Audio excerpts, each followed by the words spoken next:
This is the Laurel mine. It's EC57.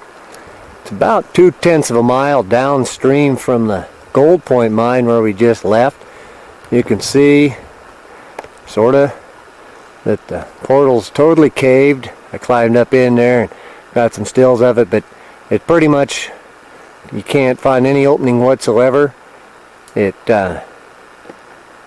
couldn't be very big. The dump is not very extensive. It's right above the highway that goes to Red River, from Elk City to Red River. I'm going to turn around and get a shot of what the dump looks like, but there's very little, kind of a rock wall built up there. Very little to see here. We'll get a view from down below what the dump looks like from the highway, and then that'll pretty much wrap it up for the Laurel. There's very little here, and there's no water coming out of it whatsoever, and no samples will be taken.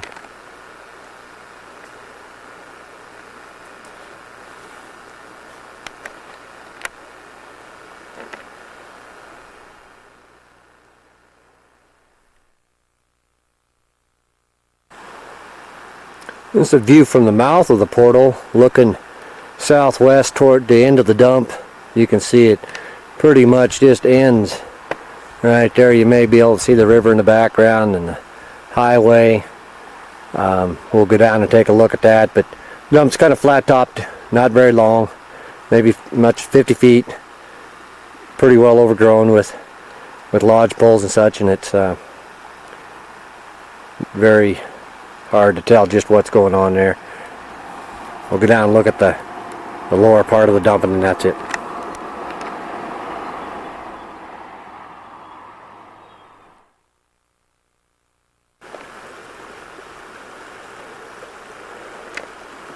What we're looking at here is the face of the Laurel dump. It's right on the highway that goes from Elk City to Red River. It's probably about 25 feet tall right there, and right at the top of the bare stuff is where it flattens out and goes right into the portal, which is, as I mentioned many times, is caved. Just panning up the highway, going upstream to the south there. Pick up and you look at that's the Gold Fort, the Gold Point bridge that we just visited. This will pretty much do it for the Laurel. There's very little to see at this point.